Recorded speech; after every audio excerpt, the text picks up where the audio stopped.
ഒരു എഴുത്തുകാരനെ സംബന്ധിച്ചിടത്തോളം തൻ്റെ ചുറ്റുമുള്ള ആളുകളെ അറിയുകയാണ് ആദ്യത്തെ ഘട്ടം. ആ പുസ്തകങ്ങളൊക്കെ എനിക്കെന്ത് തന്നു എന്ന് പറഞ്ഞാൽ ജീവിതത്തെ ഒരുപാട് സ്വാധീനിച്ചു. എന്താണ് ഈ ലോകഗതി എന്നും കാട്ടിത്തരാൻ പുസ്തകങ്ങൾ നമുക്കൊരു വഴികാട്ടികളാണ്. ആ പുസ്തകം ഞാൻ ഒരുപാട് സമയം മണത്തു നോക്കി. 5ാം ക്ലാസ്സിൽ ഇന്നും ഞാൻ ഓർക്കുകയാണ്. ആ ഗന്ധമാണ് എന്നെ സ്വാധീനിച്ചത്. അവരെ സ്വാധീനിക്കുന്ന ഒരാശയം, അല്ല അവരുടെ സ്വാധീനിക്കുന്ന നമ്മുടെ ഒരു ഇന്ദ്രിയാനുഭവം എങ്ങനെയാണ് എന്നുള്ളതാണ്. കുട്ടികളെക്കുറിച്ച് അപക്വമതികൾ എന്ന് പറയുന്ന പ്രസ്താവന തന്നെ തെറ്റാണ്. ഭാഷയുടെ പുതിയ വഴികളിലൂടെ സഞ്ചരിക്കുന്ന ശ്രീകുമാർ എരുവട്ടി, മാറുന്ന വായനാ രീതികൾ എഴുത്തുകാരനെ എങ്ങനെയാണ് സ്വാധീനിക്കുന്നത്? നമസ്കാരം, എൻ്റെ പേര് ശ്രീകുമാർ. ഇവിടെ ഇരിക്കുന്ന ഒരുപാട് സീരിയസ് ആയിട്ടുള്ള വായനക്കാരെയൊക്കെ എനിക്കറിയാം. ശിവദാസ് മാഷിൻ്റെ, ഈ മാമിനെയൊക്കെ ഞാൻ പലതവണ മാതൃഭൂമി ബുക്സിലൊക്കെ കണ്ടിട്ടുണ്ട്. ഇവിടെ ഇരിക്കുന്ന എല്ലാവരും എഴുത്തുകാരാണ്.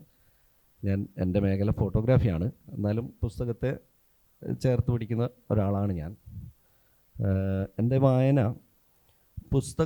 പുസ്തകത്തിലേക്ക് സ്വാധീനിച്ച വളരെ അടുത്ത ഒരു സുഹൃത്ത് ഇന്നലെയല്ല 2 ദിവസം മുന്നേ മരണപ്പെട്ടു. അദ്ദേഹത്തിൻ്റെ ചടങ്ങ്, ഫ്യൂണറൽ ഇപ്പം നടന്നുകൊണ്ടേയിരിക്കുകയാണ്. ഇന്നലെ അദ്ദേഹത്തിൻ്റെ സുഹൃത്തുക്കളൊക്കെ, ക്ലാസ്മേറ്റ്സൊക്കെ ചേർന്നിട്ട് അദ്ദേഹത്തിന് നിൻ്റെ ഓർമ്മയ്ക്ക് എന്ന പുസ്തകം, ഒരുപാട് പുസ്തകങ്ങൾ അദ്ദേഹത്തിൻ്റെ ഭൗതിക ശരീരത്തിന് ചുറ്റും വെച്ചുകൊണ്ടാണ്, പൂക്കൾക്ക് പകരം പുസ്തകങ്ങൾ വെച്ചുകൊണ്ടാണ് അദ്ദേഹത്തിന് ആദരാഞ്ജലികൾ അർപ്പിച്ചത്. ഈ അവസരത്തിൽ ഞാൻ അദ്ദേഹത്തിന് ആദരാഞ്ജലികൾ അർപ്പിക്കുന്നു.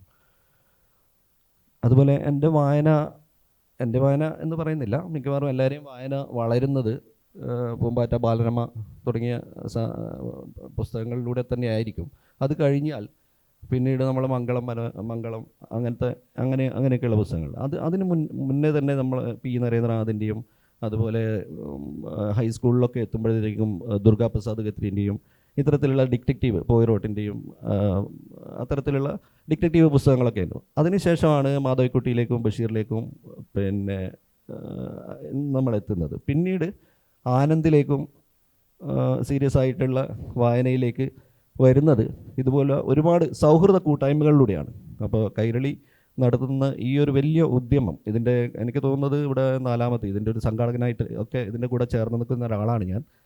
എന്തായാലും സന്തോഷമുണ്ട് ഇത്തരത്തിലുള്ള ഒരു പുസ്തക ചർച്ചയിൽ എന്നെ ക്ഷണിച്ചതിന് നന്ദിയുണ്ട്. ഇത്രയും കാര്യങ്ങളാണ് ഇതോടനുബന്ധിച്ച് പറയാനുള്ളത്. Thank you. ഇനിയും നമുക്ക് സംസാരിക്കാൻ സമയമുണ്ട്. അടുത്തതായി നമുക്ക് ശ്രീ അജിത് കൂവോഡിലേക്ക് പോകാം. വാക്കിൻ്റെ കരുത്തും വായനയുടെ ഗൗരവവും ഉയർത്തിപ്പിടിക്കുന്ന അജിത് കൂവോഡ്, എഴുത്ത് ഒരു പ്രതിരോധമായി മാറുമ്പോൾ അങ്ങയുടെ കാഴ്ചപ്പാട് എന്താണ്? എല്ലാവർക്കും ആദ്യമേ തന്നെ ഒരു ബിഗ് ഹായ്. അതുപോലെ കൈരളി ഇങ്ങനെ നടത്തുന്ന ഒരു പരിപാടി 4ാമത്തേതാണ്. തുടക്കം മുതൽ തന്നെ ഇതിൻ്റെ ഭാഗമായിട്ട് ഞാനും ഒപ്പമുണ്ട്. അപ്പോൾ വളരെ നല്ലൊരു ഉദ്യമമാണ്. എല്ലാവരെയും ഒരുമിച്ചിരിക്കാനും പരിചയങ്ങൾ പുതുക്കുവാനും ഒക്കെ സാധിച്ചാൽ, വാക്കുകൾ കൊണ്ട് അതിൻ്റെ മൂർച്ച ഒന്നുകൂടെ അറിയുവാനും ഒക്കെ സാധിക്കുന്നതിൽ വളരെ സന്തോഷം. അപ്പോൾ എൻ്റെ എഴുത്തുകളുമായിട്ട് ബന്ധപ്പെട്ട് പറയുകയാണെങ്കിൽ അതിൻ്റെ വാക്കുകളുടെ കരുത്ത് എന്നൊക്കെ പറയുമ്പോൾ,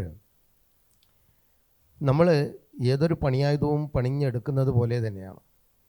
ഒരുപാട് തിരുത്തലുകളൊന്നും ഇല്ലാതെ തന്നെ നമ്മൾ ഒരേ സമയം എഴുത്തുകാരൻ്റെ ഭാഗത്തും അതുപോലെ തന്നെ വായനക്കാരൻ്റെ ഭാഗത്തും നിന്ന് ചിന്തിച്ചുകൊണ്ടാണ് ഓരോ വാക്കുകളും കടഞ്ഞെടുക്കുന്നത്. ചില വാക്കുകൾ എടുക്കുമ്പോൾ തന്നെ അതിന് നാനാർത്ഥങ്ങൾ അപ്പോൾ തന്നെ നമ്മൾ മനസ്സിൽ കണ്ടു കഴിയും. ഈ നാനാർത്ഥങ്ങൾ ഓരോരുത്തരും ഏതേത് രീതിയിലാണ് സ്വീകരിക്കുക എന്നുള്ളതും അപ്പോൾ തന്നെ മനനം ചെയ്ത് എടുക്കുന്നൊരു രീതി കൊണ്ടുണ്ട്. അതിപ്പം സാധാരണക്കാരായിട്ടുള്ള വായനക്കാരാണെങ്കിൽ അവരേത് രീതിയിലാണ് ആ വാക്കുകൾക്കുള്ള അർത്ഥം കൽപ്പിക്കുക. അപ്പോൾ നമ്മൾ കുറച്ചുകൂടെ സ്റ്റാൻഡേർഡിലെ ഒരു ഇതിലേക്ക് വായനക്കാരിലേക്ക് പോവുകയാണെങ്കിൽ അവർക്ക് പെട്ടെന്ന് അത് ഉൾക്കൊള്ളാൻ പറ്റുമായിരിക്കും എന്നൊരു തോന്നൽ വരും. അപ്പോൾ ചില സമയത്ത് നമ്മൾ ഈ ഒരു എഴുത്ത്, ഇപ്പോൾ ഇന്നലെ കൂടെ ഞാൻ എഴുതുമ്പോഴും ആ രീതിയിൽ ചില വാക്ക് അത് അവർക്ക് ഉൾക്കൊള്ളാൻ പറ്റിയെന്ന് വരില്ല അല്ലേ എന്ന് ചിന്തിച്ചിട്ട് നവമാധ്യമത്തിൽ എഴുതുമ്പോൾ ഞാൻ ആ വാക്കിനെ അങ്ങോട്ട് മാറ്റി വെച്ചിട്ടുണ്ട്. അപ്പോൾ അങ്ങനെ ഒരേ സമയം വായനക്കാരെന്ന് പറയുമ്പോൾ വ്യത്യസ്ത സ്റ്റേജിലുള്ള വായനക്കാരുടെ പക്ഷത്തിൽ നിന്നുകൂടെ ചിന്തിച്ചിട്ട് അങ്ങനെ മനനം ചെയ്തിട്ടാണ് ഓരോ വാക്കുകളും എഴുതുന്നത്. ഇപ്പോൾ നവമാധ്യമങ്ങളെ ഡയറക്റ്റ് അങ്ങോട്ട് എഴുതിയിടുകയാണ് ചെയ്യുന്നത്.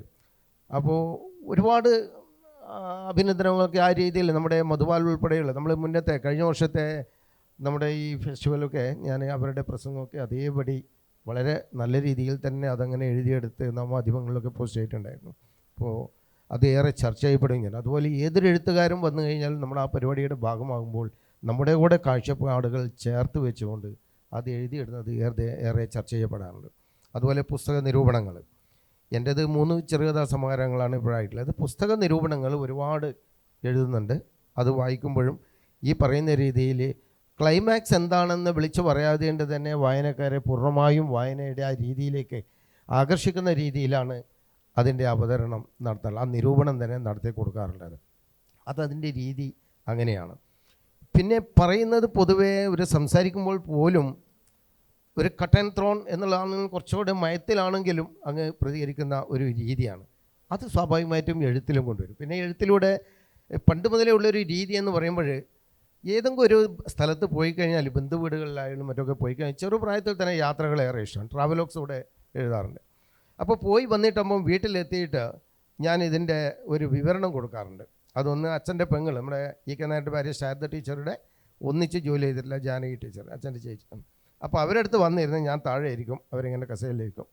അപ്പോൾ പണ്ട് എങ്ങനെയാണോ കഥ പറയുന്നത്, അപ്പോൾ പുള്ളി തെറ്റാതെ അവിടുന്ന് ഞാൻ ഇവിടുന്ന് ഇങ്ങനെ പോയി, എന്നിട്ട് ഇന്നടുത്ത് എത്തിയപ്പോൾ ഇന്ന ആൾക്കാരെയൊക്കെ ഞങ്ങൾ കണ്ടു, എന്നിട്ട് ഇന്ന ബസ്സിൽ കയറി, അല്ലെങ്കിൽ ഇന്ന രീതി അങ്ങനെ. അപ്പോൾ മൂളി കേൾക്കണം. അതാണല്ലോ പണ്ട് നമ്മൾ കേൾക്കുന്ന കഥയുടെ രീതി. അങ്ങനെ അത് കേട്ട് അങ്ങനെ പോകും. അതേ രീതി തന്നെ എഴുത്തിലും അറിഞ്ഞോ അറിയാതെയോ സ്വാംശീകരിക്കാൻ സാധിച്ചു എന്നുള്ളതാണ് എനിക്ക് ഒരു വളരെ സന്തോഷം നൽകുന്നൊരു കാര്യം. കാരണം പലപ്പോഴും ഞാൻ എഴുതി കഴിഞ്ഞാൽ ഇപ്പം പല പരിപാടികൾക്കും ആരും പോയിട്ടോ പങ്കെടുത്തിട്ടോ ഒന്നും ഉണ്ടാവില്ല, ഇപ്പം ട്രാവലോഗ്സ് എഴുതുമ്പോൾ പോലും. എന്നാൽ അത് വായിച്ചു കഴിയുമ്പോൾ അവർ പറയും ഇനി പോകണം എന്നില്ല എന്ന് പറയും.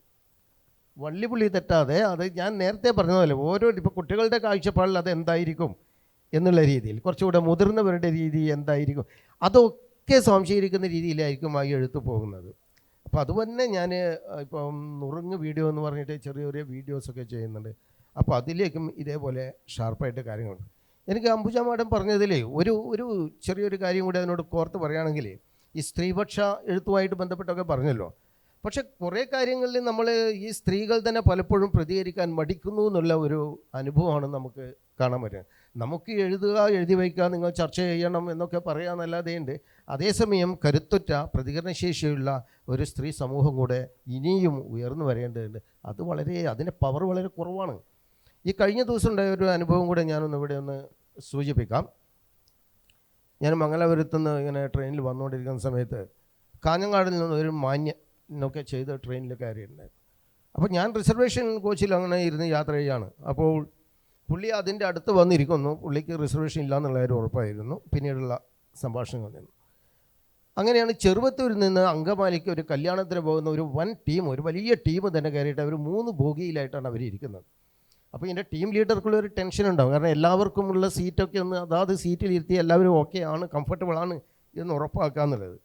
അപ്പോൾ ഒരു സ്ത്രീക്ക് ഇരിക്കാനുള്ള സീറ്റ് ഈ പറഞ്ഞ മനുഷ്യൻ അയാളുടെ സുഹൃത്തിനെ കൂടെ വിളിച്ച് അവിടെ ഇരുത്തിയിട്ട് അവരവിടെ ഇരിക്കാൻ പോകുമ്പോൾ അവിടെയൊക്കെ സീറ്റ് ഉണ്ടല്ലോ, അവിടെ പോയിരുന്നു, ഞാൻ എത്രയോ വർഷമായിട്ട് ട്രെയിനിൽ യാത്ര ചെയ്യുന്നതാണ്, എനിക്ക് റൂളൊക്കെ അറിയാം എന്നും പറഞ്ഞിട്ട് കാലും അങ്ങോട്ട് സീറ്റിലേക്ക് കയറി ഇരുന്നിട്ട് ഈ മനുഷ്യനെ അങ്ങോട്ട് തട്ടിവിടുകയായിരുന്നു. പക്ഷെ അവിടുത്തെ അതുമാത്രമല്ല, അത് കഴിഞ്ഞപ്പോൾ ആദ്യം ഒന്ന് ഇടപെട്ടു. പിന്നീട് എന്ത് സംഭവിക്കുന്നു എന്ന് പറഞ്ഞാൽ അതിലുള്ള ഒരു സ്ത്രീ പോയിട്ട് TTയുടെ അടുത്ത്, ഒരു വനിതാ TT ആണ്, അവരുടെ അടുത്ത് കംപ്ലയിൻറ്റ് ചെയ്യുന്നു. ഇത് വേണം ഒരു കഥയുടെ രൂപത്തിലേക്ക് പോകാൻ, അതുകൊണ്ടൊന്ന് സൂചിപ്പിക്കുന്നു. ഈ പ്രതികരണത്തിന് ഇത് പറഞ്ഞുകൊണ്ടാണ് TT വന്നിട്ട് ഇവരോട് ടിക്കറ്റ് ചോദിക്കുമ്പോൾ കാണിക്കാൻ പറ്റുന്നില്ല. അപ്പോൾ ഇവർ സീറ്റ് ഒഴിഞ്ഞു കൊടുക്കുന്നില്ല. അത് കഴിഞ്ഞ് TTയുടെ കൂടെ നിങ്ങൾ ടിക്കറ്റ് എടുത്ത് നോക്കി ഞാൻ വരാമെന്ന് പറഞ്ഞിട്ട് ഈ വനിതാ യാത്രക്കാരിലൂടെ അങ്ങോട്ട് പോയ സമയത്ത് ഈ മാന്യൻ ഈ സ്ത്രീയെ വളരെ പച്ചക്ക് അധിക്ഷേപിച്ച് സംസാരിച്ചു. അപ്പോൾ ഇവരുടെ കൂടെ യാത്ര ചെയ്യുന്ന സഹയാത്ര ചെയ്യുന്നത് ഇവരുടെ കല്യാണത്തിന് പങ്കെടുക്കുന്ന കുടുംബക്കാരൊക്കെ കൂടെ ഉണ്ട്. ഒരക്ഷരം മിണ്ടിയില്ല. എവിടെ പോയി ഈ സ്ത്രീപക്ഷം? അതിൻ്റെ കരുത്ത് എവിടെയാണ്? നമ്മൾ എന്തുമാത്രം എഴുതിയിട്ടും നമുക്ക് ഏത് ലെവലിൽ എത്താൻ പറ്റി? അപ്പം നമ്മൾ ചെയ്യേണ്ടത് വെറും സ്ത്രീപക്ഷം എന്ന് പറയുന്നതിലുപരിയായിട്ട് ഒരു സ്പാർക്ക് അവരിൽ ഉണ്ടാക്കാൻ വേണ്ടി നമുക്ക് സാധിക്കണം. അവരൊന്ന് ഉണർത്തി വിടണം. നിങ്ങൾ പ്രതികരിക്കേണ്ടടുത്ത് വെറുതെ എന്തെങ്കിലും പറയാമെന്നുള്ളതല്ല. ആ ഭാഗ്യത്തിന്, അയാളുടെ ഭാഗ്യത്തിന് എന്ന് ഞാൻ പറയുള്ളൂ, പക്ഷേ അതിന് മറ്റു തരത്തിൽ പറയില്ല. ആ സ്ത്രീ യാത്രക്കാർ അതവർ കേട്ടില്ല. അവരുടെ സ്വഭാവം ഇങ്ങനെ തന്നെയായിരിക്കും എന്നൊക്കെ വളരെ മോശമായിട്ടുള്ള രീതിയിലാണ് പറഞ്ഞത്, ഒരു അഴിഞ്ഞാട്ടക്കാരി എന്നുള്ള രീതിയിലാണ് പറഞ്ഞത്. അപ്പോൾ എനിക്കങ്ങ് സഹിക്കാൻ പറ്റിയില്ല. ഇത് കുടുംബക്കാരൊക്കെ ഉണ്ടായിട്ട് ഒരു അക്ഷരം വേണ്ടുന്നില്ല. അപ്പോൾ എൻ്റെ സ്വഭാവം ഈ എഴുത്തിലടക്കം ഇങ്ങനെ വരുന്നതുകൊണ്ട് തന്നെ ഞാൻ നോൺ ദ സ്പോട്ടിൽ ഞാൻ പറഞ്ഞു, നിങ്ങൾ അവരെ ഇങ്ങനെ അധിക്ഷേപിക്കുന്നത് വളരെ മോശമാണ്, സ്ത്രീത്വത്തെ അപമാനിക്കലാണ്. അയാൾ ഉടനെ എൻ്റെ നിൽക്കുകയാണ്, നീ എന്തിനാ ഇതിൽ ഇടപെടുന്നതെന്ന് ചോദിച്ചുകൊണ്ട്. ഞാൻ പറഞ്ഞു അതെൻ്റെ രീതിയാണ്. അപ്പോൾ ഞാനത് ഇടപെടേണ്ടടുത്ത് കൃത്യമായിട്ട് ഇടപെടണം. അവർക്കിപ്പോൾ പറയാൻ പറ്റിയില്ലെങ്കിൽ അത് എനിക്കൊരു വിഷയമല്ല, പക്ഷെ നിങ്ങൾ ചെയ്തത് തെറ്റാണെന്ന് പറഞ്ഞിട്ട് അവിടെ ഭയങ്കര വാഗ്വാദങ്ങളാണ് പറഞ്ഞു വരുന്നത്. അപ്പോഴും കുടുംബക്കാർ ഇടപെട്ടില്ല എന്നുള്ളതാണ്. അപ്പോൾ എഴുത്തുകാരെന്ന നിലയിൽ നമുക്ക് എന്ത് ചെയ്യാൻ പറ്റും? നമ്മൾ വെറും സ്ത്രീപക്ഷം എന്ന് പറഞ്ഞിട്ട് പുരുഷപക്ഷം എന്നും പറഞ്ഞും എഴുതി അങ്ങനെ പടച്ചു വിട്ടാൽ മാത്രം മതിയോ? പോരാ, നമുക്കതിൽ ഒരു സ്പാർക്ക് ഉണ്ടാക്കാൻ സാധിക്കണം. ശരിയല്ലേ ഞാൻ പറയുന്നത്? അപ്പോൾ നമുക്ക് തുടർന്ന് സംസാരിക്കാം. തീർച്ചയായിട്ടും ശരിയാണ്. അതിനെക്കുറിച്ച് നമ്മൾ സംസാരിക്കലാണെങ്കിൽ നമ്മുടെ ഓരോരോ കാര്യങ്ങൾ വലിയ വലിയ കാര്യങ്ങളിലേക്ക് കൂടി പോകേണ്ടി വരും, അല്ലേ? മിക്കവാറും നമ്മൾ കാണാറുണ്ട് വലിയ വലിയ വിഷയങ്ങളിൽ നമ്മൾ ആരാധിക്കുന്ന ഒരുപാട് ഹൃദയത്തോട് ചേർത്ത് വെക്കുന്നവരൊന്നും തന്നെ പ്രതികരിക്കുന്നില്ല ചില വിഷയങ്ങളിൽ എന്നൊക്കെ നമ്മൾ ചിന്തിക്കാറുണ്ട്, അല്ലേ? അങ്ങനെയുള്ള ഒരുപാട് സംഭവങ്ങളിലൂടെയാണ് നമ്മൾ കടന്നു പോയിക്കൊണ്ടിരിക്കുന്നത്. ഇനി നമുക്ക് അടുത്ത ആളിലേക്ക് പോകാം. സ്മിത സി, സാംസ്കാരിക ബോധവും വായനയും തമ്മിലുള്ള ബന്ധത്തെക്കുറിച്ച് അങ്ങ് എന്ത് പറയുന്നു? എഴുത്തുകാരൻ സമൂഹത്തിൻ്റെ കണ്ണാടിയാണോ അതോ വഴികാട്ടിയാണോ? എന്താണ് അഭിപ്രായം? നമസ്കാരം. നല്ലൊരു വിഷയമാണ്. എഴുത്ത് എന്ന് പറയുന്നത് മനസ്സിൻ്റെ ചിന്താധാരയാണ്. അത് താളുകളിൽ വരുന്ന ആ എഴുതുന്ന ആളുടെ ഒരു ചിന്താധാര ആണ് ഈ എഴുത്ത് എന്ന് പറയുന്നത്. തീർച്ചയായും സമൂഹത്തിൽ കാണുന്ന പല കാര്യങ്ങളും ഒരു എഴുത്തുകാരൻ്റെ എഴുത്തിൽ പ്രതിഫലിക്കും. പക്ഷേ ഈ പറഞ്ഞതുപോലെ എല്ലാം തുറന്ന് അതേ രീതിയിൽ തന്നെ പ്രതിഫലിച്ചോളണമെന്ന് നിർബന്ധമില്ല. നമ്മൾ അറിഞ്ഞോ അറിയാതെ നമുക്ക് ചുറ്റും നടക്കുന്ന പല കാര്യങ്ങളിലും ഈ എഴുത്തിൽ വരാറുണ്ട്. ബോധപൂർവം അല്ലെങ്കിൽ പോലും അത് പല രീതിയിലായിരിക്കും. അതായത് എഴുതുന്ന ആളുടെ മനോധർമ്മം അനുസരിച്ചായിരിക്കും അത് വരുന്നത്. പല രീതികളിലും നമുക്കതിനെ പ്രതികരിക്കാം. നിലവിളിച്ച് പ്രതികരിക്കാം, കരഞ്ഞ് പ്രതികരിക്കാം, അല്ലെങ്കിൽ നിശബ്ദയായി പ്രതികരിക്കാം. അപ്പോൾ ഈ പല രീതിയിലുള്ള പ്രതികരണങ്ങൾക്ക് ശക്തി നൽകുന്നത് എഴുത്ത് തന്നെയാണ്. എഴുത്ത് എന്നുള്ളത് എൻ്റെ പ്രധാന കർമ്മമായതിനാൽ എഴുത്തിൽ തന്നെ തുടങ്ങാം. എഴുത്ത് വായിച്ച് എഴുത്തിലേക്ക് വന്നൊരു വ്യക്തിയാണ് ഞാൻ. അപ്പോൾ എഴുത്ത് എന്ന് പറയുന്നത് ഒരു യാത്രയാണ്. നമ്മുടെ മനസ്സിൽ ഉണ്ടായ ഒരു ചിന്താശകലത്തെ വളർത്തി വലുതാക്കി അതിന് ചിറക് കൊടുത്ത് നടക്കാൻ കാല് കൊടുത്ത് അതിനെ ഒരു ജീവൻ കൊടുത്ത് അതിനെ നമ്മൾ പകർത്തി എഴുതി അതിനെ താളുകളിലേക്ക് പകർത്തി എഴുതി അത് അച്ചടിച്ച് വരുന്നൊരു പ്രോസസ്സ്. അതിൻ്റെ ഇടയിൽ ഒരുപാട് കാര്യങ്ങളുണ്ട്. എന്നിരുന്നാൽ അതൊരു കുഞ്ഞിന് ജന്മം നൽകുന്നത് പോലെയെന്ന് എല്ലാവരും പറയുന്നത് പോലെ തന്നെയാണ്. അത് പുറത്ത് വന്നു കഴിഞ്ഞാൽ അതോടുകൂടി എഴുതിയ ആളിൻ്റെ ധർമ്മം കഴിഞ്ഞു. അടുത്തത് പിന്നെയുള്ളത് വായിക്കപ്പെടുക എന്നുള്ള ഒരു പ്രക്രിയയാണ്.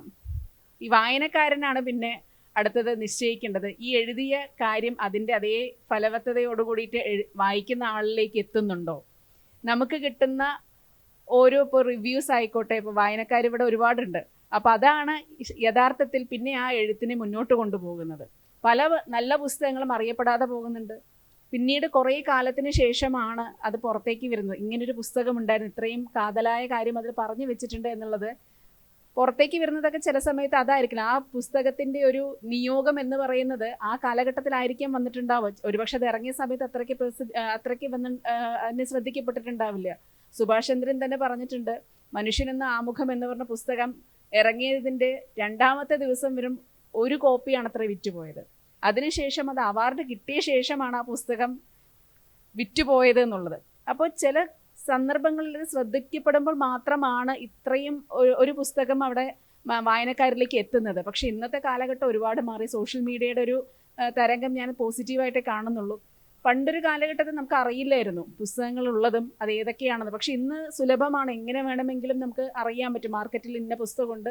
ഈവൻ അത് നമുക്ക് ഉള്ള എഴുത്തുകാർക്ക് ഒരുപാട് ഒരു സ്വാതന്ത്ര്യം നൽകുന്നുണ്ട്. പുസ്തകം തിരഞ്ഞെടുക്കാനും വായിക്കാനും ഇന്നതേ വായിക്കൂ അല്ലെങ്കിൽ ഇന്ന ആളുടെ ഞാൻ വായിക്കുള്ളൂ, ഇന്ന ജനറലുള്ളതേ വായിക്കുള്ളൂ എന്നുള്ളതിന് സ്വതന്ത്രമായി തിരഞ്ഞെടുക്കാൻ ഇന്ന് വായനക്കാർക്ക് ഒരുപാട് പ്ലാറ്റ്ഫോംസ് ഉണ്ട്.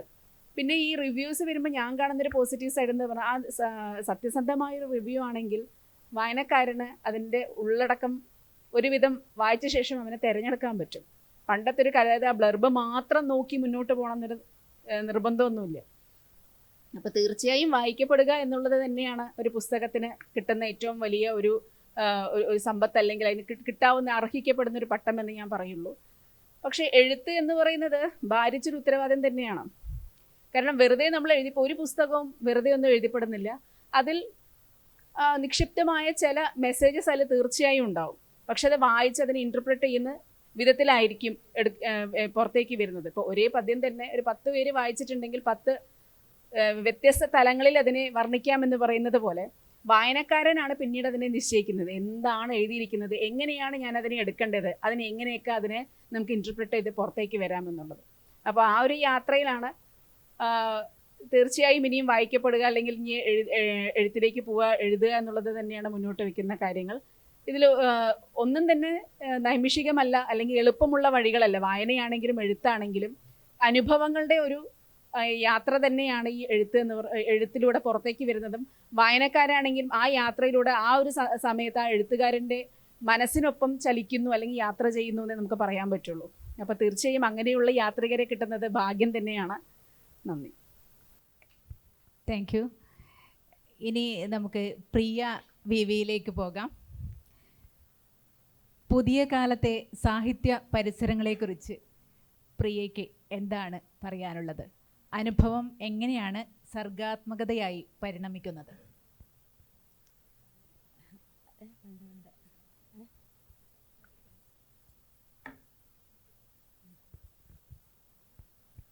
മൂന്ന് വർഷം കൈരളിയുടെ ഈ പരിപാടിയിലെ സദസ്സിലെ ഒരാളായിരുന്നു ഞാൻ.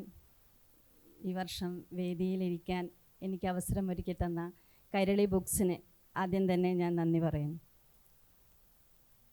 ഇപ്പോൾ ശ്രീകുമാർ പറഞ്ഞ പോലെ എല്ലാവരുടെയും വായന തുടങ്ങുന്നത് ബാലരമ, പൂമ്പാറ്റ ഇതിലൂടെയൊക്കെ തന്നെയാണ്. പിന്നെ അമ്മമ്മ പറഞ്ഞ കഥകളിലൂടെയാണ് വായനയിലേക്ക് എനിക്ക് താല്പര്യം കൂടുതലായിട്ട് വന്നത്. അത് ചിത്രകഥകളിലൂടെ, അത് എന്താണ്, പഠനകാലത്ത് ചിത്രകഥകളിലൂടെയാണ് കൂടുതലായിട്ട് അതിൻ്റെ വായന മുന്നോട്ട് നീങ്ങിയത്. പിന്നീട് അങ്ങനെ വലിയ ഒരു വായനയൊന്നും ഉണ്ടായിരുന്നില്ല. പിന്നീട് ഒരു 11 വർഷങ്ങൾക്ക് മുന്നെയാണ് വീണ്ടും വായന എൻ്റെ ജീവിതത്തിലേക്ക് കടന്നു വരുന്നത്. റഷ്യൻ സാഹിത്യകാരനായ ദസ്തോവ്സ്കി പറഞ്ഞ പോലെ ഉറക്കത്തെ മറികടക്കാനുള്ള ഒരു ഉപാധിയായിട്ടാണ് ഞാൻ വായനയെ കണ്ടത്. അതായത് വായിക്കുന്നത് മുഴുവൻ എന്താണ്, അത് ദഹിക്കുന്ന കാര്യമൊന്നും ആയിരുന്നില്ല. പക്ഷേ ഇതാണ് വായനയുടെ രസം എന്ന് എനിക്കത് മനസ്സിലായി. ആ വായിക്കുന്ന പുസ്തകം അതെൻ്റെ ആത്മാവിന് വേണമായിരുന്നു. അതങ്ങനെയാണ് ദസ്തോവ്സ്കി പറഞ്ഞത്. അത് തന്നെയാണ് ഞാനും പറയുന്നത്. കാരണം എന്താണ് വായിക്കുന്നത്, പുതിയ പുതിയ കാര്യങ്ങൾ, പുതിയ പുതിയ ആശയങ്ങൾ, ഇതൊന്നും മനസ്സിലാവുന്നുണ്ടായിരുന്നില്ല. പക്ഷേ ഇതൊക്കെ എൻ്റെ ആത്മാവിന് വേണമായിരുന്നു. അപ്പോൾ അങ്ങനെ ഒരു വിശ്രമമില്ലാതെ ഒന്നിൽ നിന്ന് മറ്റൊന്നിലേക്കുള്ളൊരു യാത്രയായി പിന്നീട് എൻ്റെ വായന. അങ്ങനെ ആ പുസ്തകം എനിക്ക് എൻ്റെ കോളേജിലൊരു സഹപ്രവർത്തക ദിവ്യ മിസ്സാണ് എനിക്ക് പൗലോ കൊയ്ലോയുടെ ആൽക്കമിസ്റ്റ് എനിക്ക് തരുന്നത്. തന്നിട്ട് എന്നോട് പറഞ്ഞു, ടീച്ചറെ ഇതൊന്ന് വായിച്ചു നോക്കൂ. അങ്ങനെയാണ് എൻ്റെ വായന വീണ്ടും ആ ചെറുപ്പകാലത്തിൽ നിന്ന് പിന്നീട് വീണ്ടും 11 വർഷങ്ങൾക്ക് മുന്നേ വീണ്ടും ഞാൻ തുടങ്ങിയത്.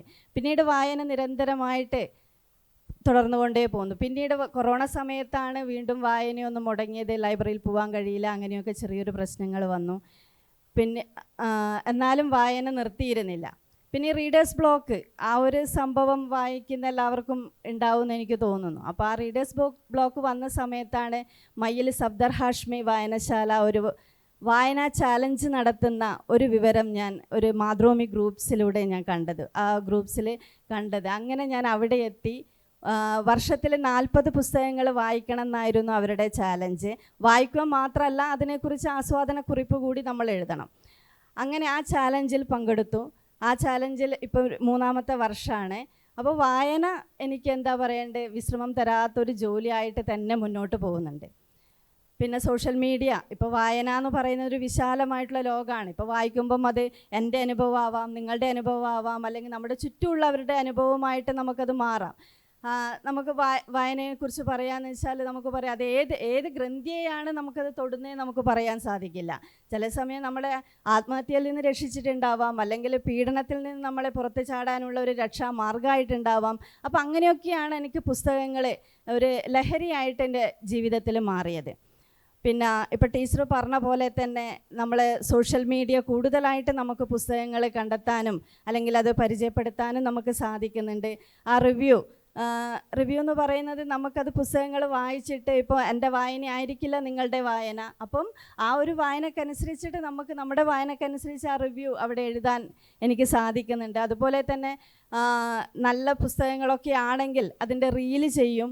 അങ്ങനെയും വായനയെ ഞാൻ വായിച്ച പുസ്തകം ഒരു 2 ആളിലേക്കെങ്കിലും എത്തട്ടെ എന്നുള്ള ആഗ്രഹം കൊണ്ടാണ് ഞാനത് ചെയ്യുന്നത്. അതിപ്പം സോഷ്യൽ മീഡിയയെക്കുറിച്ച് എല്ലാവരും നെഗറ്റീവായിട്ട് പറഞ്ഞാലും ഞാനതിനെ പോസിറ്റീവായിട്ടേ കാണുള്ളൂ. കാരണം ഇന്നത്തെ ജനറേഷൻ വായിക്കുന്നില്ല എന്നൊക്കെ പറയുന്നത് വെറുതെയാണ്. എൻ്റെ കോളേജിലെ കുട്ടികൾ തന്നെ പറയും, മിസ്സേ ആ ബുക്ക് ഒന്ന് കൊണ്ടുതരുമോ, ആ സോഷ്യൽ മീഡിയയിൽ ഇൻസ്റ്റാഗ്രാമിൽ റീലിട്ട് ആ ബുക്ക് കൊണ്ടുതരുമോ, അല്ലെങ്കിൽ വേറെ എവിടെയെങ്കിലും ഖദീജ, ഇങ്ങനെ Ram care of Anandhi, trending ആയിട്ടുള്ള ബുക്കുകൾ. പക്ഷെ വായിച്ച് തുടങ്ങുന്നുണ്ടല്ലോ അവരെ, അപ്പം അതിനെ നമ്മൾ പ്രോത്സാഹിപ്പിക്കുകയല്ലേ വേണ്ടത്. അപ്പം സോഷ്യൽ മീഡിയ ഒരുപാട് ഉപകാരമാണ് എന്ന് തന്നെയാണ് എനിക്ക് പറയാനുള്ളത്. അപ്പം ഇതൊക്കെയാണ് എൻ്റെ വായനയുടെ അനുഭവം എനിക്ക് പറയാനുള്ളത്. അപ്പം പുസ്തകത്തിലൂടെയുള്ള യാത്ര ഞാൻ ഇനിയും തുടർന്നു കൊണ്ടേയിരിക്കും. Okay, thank you. ഇനിയും കൂടുതൽ അനുഭവങ്ങളിലൂടെ നമുക്ക് പോകാം. അടുത്തതായി നമ്മൾ രാജൻ പാനൂരിലേക്കാണ് പോകുന്നത്. അനുഭവങ്ങളുടെ തീക്ഷ്ണതയെ എഴുത്തിലേക്ക് ആവാഹിക്കുന്ന രാജൻ പാനൂർ, എഴുത്തുകാരൻ്റെ അനുഭവങ്ങൾ വായനക്കാരൻ്റേത് കൂടിയായി മാറുന്ന ആ മാന്ത്രികതയെക്കുറിച്ച് അങ്ങേക്ക് എന്താണ് പറയാനുള്ളത്? ചോദ്യം വളരെ പ്രസക്തമാണ്. ഞാൻ കൈരളി ബുക്സിൻ്റെ ഈ ഒരു സംരംഭത്തിൽ ആദ്യമായിട്ടാണ് പങ്കാളിയാവുന്നത്. എൻ്റെ ആദ്യത്തെ ചെറുകഥയും പ്രസിദ്ധീകരിച്ചത് കൈരളി ബുക്സാണ്. അതിൻ്റെ പേര് നെട്ടോനി മൂപ്പൻ എന്നായിരുന്നു. വർഷങ്ങൾ 2014 ആണെന്നാണ് ഓർമ്മ, 2013. അപ്പോൾ ഈ ചോദ്യത്തിൻ്റെ ഉത്തരം തന്നെ ആ പുസ്തകത്തിലുണ്ട്. അതൊരു അനുഭവമായിട്ട് ബന്ധപ്പെട്ടതായിരുന്നു. അതിനു മുമ്പേ ഈ ഒരു എഴുത്തിലേക്ക് വരാനുള്ള, ഞാൻ എഴുത്ത് ചെറിയ സ്കൂളിൽ പഠിക്കുന്ന കാലത്ത് തന്നെ തുടങ്ങിയൊരു പ്രക്രിയ ആയിരുന്നെങ്കിൽ പോലും അതൊരു മറ്റു പലർക്കും ഒരു ശല്യമാകുന്ന രീതിയിൽ വളർന്ന ഒരു കാര്യമായതിനാൽ ഏതാണ്ട് ഒരു 10ാം ക്ലാസ് സമയത്ത് എൻ്റെ അമ്മയും നല്ല വായനക്കാരിയായിരുന്നു. അവർക്കറിയാം എഴുത്തിലൂടെ നമ്മൾ ഒരു കാലത്തും ഇപ്പം തന്നെ എഴുതുന്ന ഏതൊരു ചെറുപ്പക്കാരനായാലും എഴുത്തിനെ മുഖ്യധാരയാക്കിയാൽ ഒരു സ്ഥിര വരുമാനമോ അല്ലെങ്കിൽ ഒരു പ്രൊഫഷൻ എന്തായാലും എഴുത്തുകാരൻ നിലയ്ക്ക് കേരളത്തിൽ ഒരിടത്തും ഒരു കുട്ടിക്കും ലഭിക്കാൻ പോകുന്നില്ല. ഈ ഒരു കാര്യം വളരെ മുമ്പ് തന്നെ എൻ്റെ രക്ഷിതാക്കൾക്ക് അറിയുന്നുണ്ട്, പ്രത്യേകിച്ച് അമ്മയ്ക്ക് അറിയാവുന്നതുകൊണ്ട് തന്നെ ഒരു 10ാം ക്ലാസ് സമയത്ത് ഈ ഒരു ശല്യം നിർത്താൻ വേണ്ടി അമ്മ എന്നെക്കൊണ്ട് സത്യം ചെയ്യിച്ചു. സ്ഥിര ഒരു ജോലി കിട്ടിയാൽ മാത്രമേ ഇനി ഒരു കഥയോ അല്ല എഴുത്ത് എന്ന കാര്യം ചെയ്യാവുന്നു. അമ്മയുടെ ചോദ്യത്തിന്, അമ്മയുടെ ആഗ്രഹത്തിന് ഞാനത് സത്യം ചെയ്ത് പാലിക്കുകയും ചെയ്തു. അങ്ങനെ വർഷങ്ങൾക്ക് ശേഷം PSC കിട്ടി, ജോലി കിട്ടി. കാസർഗോഡ് ജില്ലയിൽ ഏതാണ്ട് കുറച്ച് വർഷം സേവനത്തിന് ശേഷം ഹയർ സെക്കൻഡറി പ്രിൻസിപ്പലായി എൻഡോസൾഫാൻ്റെ ഭീകരത ഏറ്റവും കൂടുതൽ അനുഭവിക്കുന്ന വെള്ളൂർ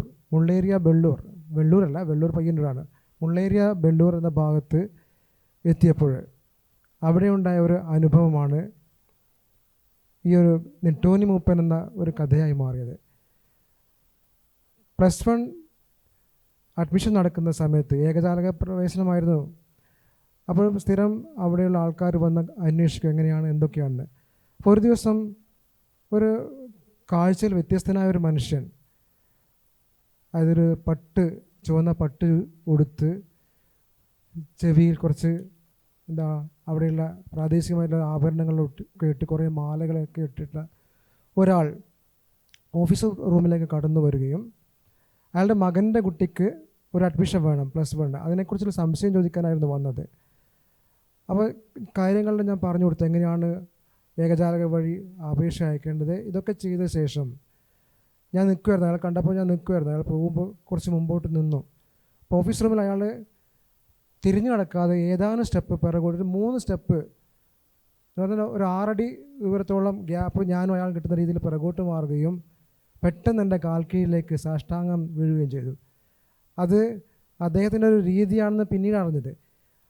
അപ്പോൾ അയാളെ സംബന്ധിച്ച് ഞാൻ വലിയ ആരുമാണ്, കുട്ടിക്ക് അഡ്മിഷൻ കൊടുക്കുന്ന ആരൊക്കെയോ എന്നുള്ള വിചാരത്തിലേക്ക് അങ്ങനെ ചെയ്തിട്ടുണ്ടാകുക. പക്ഷെ അത് ഒരാൾ മറ്റൊരാളുടെ കാൽക്കൽ വീഴുക എന്നുള്ള ഒരു കർമ്മം, അതൊരു വലിയൊരു ഷോക്ക് പോലെ തന്നെ ഉണ്ടായി.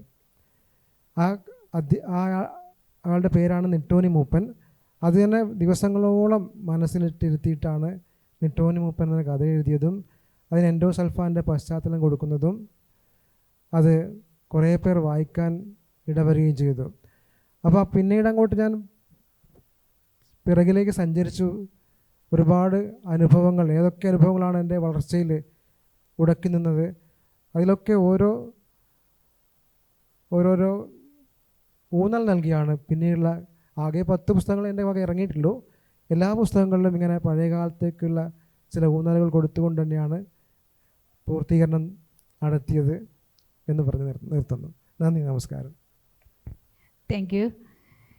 ഇനി നമ്മൾ മീര കൊയ്യോഡിലേക്കാണ് പോകുന്നത്. വായനയിലൂടെ നാം നേടുന്ന സംസ്കാരം നമ്മുടെ ജീവിതത്തെ എത്രത്തോളം സ്വാധീനിക്കുന്നു എന്നാണ് കരുതുന്നത്? Thank you. ഇവിടെ വേദിയിലും സദസ്സിലും ഇരിക്കുന്ന ഏറെ പ്രിയപ്പെട്ടവരെ, എൻ്റെ പ്രിയപ്പെട്ട എഴുത്തുകാരെ, വായനക്കാരെ, എൻ്റെ ചങ്ങാതിമാരെ, കൈരളി ബുക്സിൻ്റെ ഇൻ്റർനാഷണൽ കൾച്ചറൽ ഫെസ്റ്റിവൽ എന്ന ഈ പരിപാടിയുടെ ഭാഗമായി എഴുത്ത്, വായന, അനുഭവം എന്നീ സെഷനിൽ എനിക്കിങ്ങനെ ഒരു അവസരം തന്നതിൽ ആദ്യമായി ഞാൻ കൈരളി ബുക്സിനോട് നന്ദി പറയുകയാണ്. അപ്പം ഞാനൊരു വായനക്കാരിയാണ്, എഴുത്തുകാരിയൊന്നുമല്ല. വായന എൻ്റെ ജീവിതത്തിൽ വളരെയേറെ സ്വാധീനം ചെലുത്തിയിട്ടുണ്ട്. കുട്ടിക്കാലം മുതൽ തുടങ്ങിയതാണ് എൻ്റെ വായന. എൻ്റെ വായനയിൽ ഒരു പരിധിവരെ എൻ്റെ അച്ഛൻ എന്നെ പ്രോത്സാഹിപ്പിക്കാറുണ്ടായിരുന്നു. കാരണം അദ്ദേഹം ഒരു നല്ല ചരിത്ര വായനക്കാരനായിരുന്നു. ആ ചരിത്ര വായനയിൽ നിന്നാണ് ഞാൻ ഫിക്ഷനിലേക്ക് വന്നിട്ടുള്ളത്. അപ്പോൾ വായനയെക്കുറിച്ച് പറയുമ്പോൾ, വായന ഇപ്പം നമ്മളെല്ലാവരും ചോദിക്കും, വായിച്ചിട്ട് എന്ത് നേടി, അല്ലെങ്കിൽ വായിച്ചതിനെ കൊണ്ട് എന്താണ് പ്രയോജനമെന്ന് ചിലരെങ്കിലും ചോദിച്ചേക്കും. പക്ഷേ അത് കേവലം ഭൗതികമായിട്ടുള്ള ഒരു നേട്ടമാണ് എന്ന് തോന്നുന്നില്ല. വായന എനിക്കൊരു അനുഭൂതിയുടെ ഒരു ലോകം സൃഷ്ടിക്കുന്നുണ്ട്. ഞാൻ അനുഭവിക്കാത്ത പലതും ഞാൻ വായനയിലൂടെ അനുഭവിക്കുന്നുണ്ട്. എനിക്ക് എൻ്റെ മുന്നിലൊരു ചക്രവാളം തുറന്നു തരുന്നുണ്ട് വായന, സ്വാതന്ത്ര്യത്തിൻ്റെ ഒരു ചക്രവാളം. എനിക്ക് എവിടെ വേണമെങ്കിലും വായനയിലൂടെ പോകാം. ഏത് ദേശാന്തരങ്ങളിലേക്കും രാജ്യങ്ങളിലേക്കും ഭൂഖണ്ഡങ്ങളിലേക്കും എനിക്ക് വായനയിലൂടെ യാത്ര ചെയ്യാം. അത് എനിക്ക് വായനയോട് തോന്നുന്ന ഏറ്റവും വലിയ ഒരു അടുപ്പം അതുകൊണ്ട് തന്നെയാണ്. അതുപോലെ തന്നെ ഞാൻ സഞ്ചരിക്കാത്ത അതിവിദൂരതയിലേക്ക് ഞാൻ ഇന്ന് സഞ്ചരിച്ചു കൊണ്ടിരിക്കുകയും കൂടിയാണ്. മറ്റൊന്ന്, എനിക്ക് ചുറ്റും അശാന്തമായ അല്ലെങ്കിൽ അസ്വസ്ഥമായ ഒരു ലോകമുണ്ടെന്ന് എനിക്ക് ബോധ്യപ്പെടുത്തി തന്നത് എൻ്റെ വായനയാണ്. നമുക്കറിയാം, നമുക്ക് നമ്മുടെ ജീവിതം മാത്രമേ നമ്മൾ അറിയുന്നുള്ളൂ. എനിക്ക് ചുറ്റും അശാന്തമായ അസ്വസ്ഥമായ ഒരു ലോകമുണ്ടെന്ന് എന്നെ ബോധ്യപ്പെടുത്തിയത് എൻ്റെ വായനയാണ്. നമുക്കറിയാം, മനുഷ്യ ദുഃഖത്തിന് രാജ്യാതിർത്തികളില്ല. പട്ടിണിക്കും വിശപ്പിനും ദാരിദ്ര്യത്തിനും എവിടെയും ലോകത്തെവിടെയും ഒരേ ഭാഷയാണെന്ന് എനിക്ക് മനസ്സിലായത് വിക്ടർ ഹ്യൂഗോയുടെ പാവങ്ങളുടെ വായനയിലൂടെയാണ്. കാരുണ്യത്തിൻ്റെയും മാനവികതയുടെയും മനുഷ്യവംശത്തിൻ്റെ അഗാധമായ മിടിപ്പിൻ്റെയും വലിയൊരു ഭൂഖണ്ഡം തന്നെയാണ് എനിക്ക് പാവങ്ങൾ കാണിച്ചു തന്നിട്ടുള്ളത്. അതുപോലെ തന്നെ നമ്മൾ ദസ്തോവ്സ്കിയെ എടുക്കുകയാണെങ്കിൽ മനുഷ്യ ജീവിതത്തിൻ്റെ അഗാധതയിലേക്കാണ് നമ്മളെ അദ്ദേഹം കൊണ്ടുപോകുന്നത്. അപ്പം ജീവിതാനുഭവങ്ങളുടെയും അതുപോലെ നന്മ തിന്മകളുടെയും രണ്ടറ്റങ്ങളിൽ നിൽക്കുന്ന നമുക്ക് നമ്മളെ തന്നെ അവനവനെ തന്നെ കാട്ടിത്തരുവാൻ വായന ഏറെ സഹായകമാകുന്നുണ്ട് എന്നുള്ളതാണ്. മറ്റൊന്ന് എനിക്ക് വായനയെക്കുറിച്ച് തോന്നുന്നത്, വായനയ്ക്ക് ടെറിട്ടറിയെ മറികടക്കാൻ കഴിയുമെന്നുള്ളത് ഒരു പ്രധാനപ്പെട്ട ഒരു കാര്യമായിട്ടാണ് ഇക്കാലത്ത്, പുതിയ കാലത്ത് എനിക്ക് തോന്നുന്നത്. ടെറിട്ടറി എന്ന് പറഞ്ഞാൽ നേരത്തെ അജിത് സാർ പറഞ്ഞതുപോലെ, ഇപ്പം ട്രെയിനിൽ യാത്ര ചെയ്യുമ്പോൾ എൻ്റെ സ്ഥലമാണ് എന്ന് പറഞ്ഞിട്ട് കാല് വെച്ചിട്ട് മറ്റുള്ളവരെ ഇരിക്കാൻ അനുവദിക്കാത്ത ഒരവസ്ഥ, അതായത് എൻ്റെ പ്രദേശം, അതാണ് ടെറിട്ടറി. നമുക്കെല്ലാം, നമ്മൾ പരിമിതമായ കാലത്തും പരിമിതമായ ദേശത്തും ജീവിക്കുന്നവരാണ് നമ്മൾ. അപ്പം അതുകൊണ്ട് തന്നെ എൻ്റെ വീട് അല്ലെങ്കിൽ എൻ്റെ സ്ഥലം, എൻ്റെ രാജ്യം, എൻ്റെ ഭൂഖണ്ഡം എന്നിങ്ങനെ നമ്മൾ എല്ലാത്തിനും ഒരു ബൗണ്ടറി കൽപ്പിക്കുന്നുണ്ട്, ഒരു പരിധി കൽപ്പിക്കുന്നുണ്ട്. പക്ഷെ വായനയിലൂടെ ആ പരിധിയെ മറികടന്ന് മനുഷ്യവംശത്തിൻ്റെ ഒരു വിശാലമായ പ്രപഞ്ചത്തിലേക്ക് നമുക്ക് എത്തിപ്പെടാൻ കഴിയുന്നു എന്ന് പറയുമ്പോൾ അത് വായന നമുക്ക് തരുന്ന ഏറ്റവും വലിയൊരു കാര്യമായിട്ടാണ് എനിക്ക് തോന്നുന്നത്. അതുപോലെ തന്നെ നമ്മുടെ ജീവിതാനുഭവങ്ങൾ പരിമിതമാണ്. ഇപ്പം ഞാൻ എൻ്റെ ജീവിതം മാത്രമേ ഞാൻ അറിയുന്നുള്ളൂ, അല്ലെങ്കിൽ എനിക്ക് ചുറ്റുമുള്ള കുറച്ച് മനുഷ്യരുടെ ജീവിതം മാത്രമാണ് ഞാൻ അറിയുന്നത്. അപ്പോൾ അതിലപ്പുറം വായനയിലൂടെ കോടാനുകോടി മനുഷ്യരുടെ ജീവിതങ്ങളിലേക്ക് നമ്മൾക്ക് കടന്നു ചെല്ലാനും അവരുടെ ജീവിതത്തെ നമ്മളുടെ ജീവിതമാക്കി മാറ്റാനും അല്ലെങ്കിൽ അവരുടെ ദുഃഖങ്ങളെ നമ്മുടേതാക്കി മാറ്റാനും നമുക്ക് വായനയിലൂടെ കഴിയുന്നുണ്ട്. അതായത് ഒരു അപരത്വത്തെ സൃഷ്ടിക്കാൻ നമുക്ക് കഴിയുന്നുണ്ട്. ഞാൻ എന്ന മനുഷ്യനിൽ നിന്ന് ഇറങ്ങിപ്പോയി മറ്റൊരു മനുഷ്യനായി തീരാൻ എനിക്ക് വായനയിലൂടെ കഴിയുന്നുണ്ട്. അതും എനിക്ക് വായനയിലൂടെ കിട്ടിയ ഏറ്റവും വലിയ ഒരു നേട്ടം തന്നെയാണ്. അപ്പോൾ വായിക്കുന്ന സമയത്ത് മനുഷ്യനെ ഒന്ന് തൊടാനും അറിയപ്പെടാത്ത മനുഷ്യരുമായി സാഹോദര്യം സ്ഥാപിക്കാനും എനിക്ക് വായനയിലൂടെ കഴിയുന്നുണ്ട്. എൻ്റെ കുട്ടിക്കാല വായനയെക്കുറിച്ച് ഓർക്കുമ്പോൾ എൻ്റെ മനസ്സിൽ ഏറ്റവും കൂടുതൽ തങ്ങി നിൽക്കുന്ന ഒന്നാണ് ബിമൽ മിത്രയുടെ വിലക്ക് വാങ്ങാം എന്ന നോവല്. ആഗോളവൽക്കരണത്തിൻ്റെ ഒരു ലോകത്തിൽ എന്തും സകലതും വിലക്ക് വാങ്ങാൻ പറ്റിയൊരു ലോകമാണല്ലോ. ആ ലോകത്തിൽ വിലക്ക് വാങ്ങാൻ പറ്റാത്തതായിട്ടൊന്നു മാത്രമേ ഉള്ളൂ, സ്നേഹമാണതെന്ന് ഞാൻ അന്നറിഞ്ഞത് വിലക്ക് വാങ്ങാമെന്ന ആ ഒരു നോവൽ വായനയിലൂടെയാണ്. അതിലെ കഥാപാത്രങ്ങൾ ഇന്നും മനുഷ്യരായ എൻ്റെ കൂടെ ഇന്നും ഉണ്ട് എന്നുള്ളത് വളരെ ഏറെ എനിക്ക് ഇഷ്ടപ്പെട്ട, എന്നെ സ്വാധീനിച്ച ഒരു നോവലാണത്. അതുപോലെ തന്നെ വളരെ ഗൗരവമായുള്ള വായനയിലേക്ക് പോകുമ്പോൾ സി രാധാകൃഷ്ണൻ, അതുപോലെ ആനന്ദ് 80കളിലൊക്കെ തരംഗം സൃഷ്ടിച്ച നോവലുകളാണ് മുമ്പേ പറക്കുന്ന പക്ഷികൾ, സ്പന്ദമാപിനികളെ നന്ദി, ആൾക്കൂട്ടം, അഭയാർത്ഥികൾ. സി രാധാകൃഷ്ണൻ്റെയും ആനന്ദിൻ്റെയും വളരെയേറെ ഇഷ്ടപ്പെട്ട എഴുത്തുകാരാണ്. അതുപോലെ MT-യിലൂടെയും തകഴിയിലൂടെയും SK പൊറ്റക്കാടിലൂടെയും മുകുന്ദനിലൂടെയും ബഷീറിലൂടെയും ഒക്കെ എൻ്റെ വായന കടന്നുപോയിട്ടുണ്ട്. അങ്ങനെ ഞാൻ പുതിയ കാലത്തിലേക്ക് എത്തി നിൽക്കുമ്പോൾ എൻ്റെ വായന ഇന്നും സജീവമായിട്ട് തന്നെ നിലനിൽക്കുന്നുണ്ട്.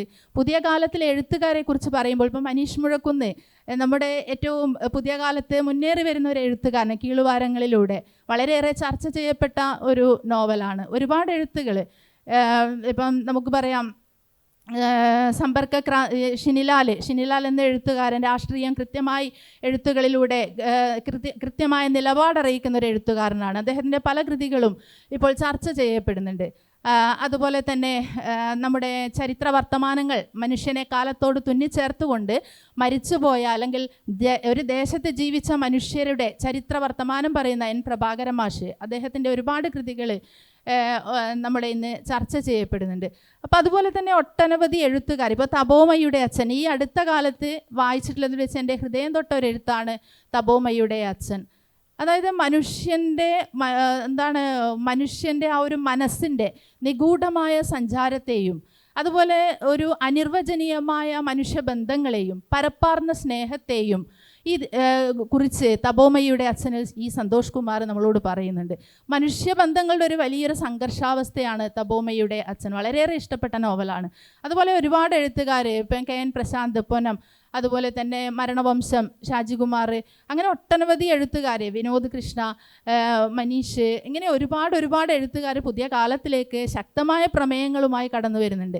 ചിലപ്പോൾ അവരുടെ ആ എഴുത്തിൻ്റെയും വായനയുടെയും രൂപവും ഗതിയും നമുക്ക് മാറിയിട്ടുണ്ടെങ്കിലും വായന ഇന്നും സജീവമായി തന്നെ നമ്മളിൽ നിലനിൽക്കുന്നു എന്നുള്ളതാണ് ഏറ്റവും പ്രധാനപ്പെട്ട കാര്യം. മനുഷ്യനുള്ളിടത്തോളം കാലം വായനയും കൂടി ഇവിടെ നിലനിൽക്കും. അപ്പോൾ ഏറ്റവും ഒടുവിൽ എനിക്ക് പറയാനുള്ളത്, വായന എൻ്റെ അപൂർണതയിലേക്ക് കടന്നു ചെന്ന് എന്നെ സ്വയം പൂരിപ്പിക്കാറുണ്ട്. ഒരു സ്വയം പൂരിപ്പിക്കൽ എന്നിൽ നടത്താറുണ്ട്.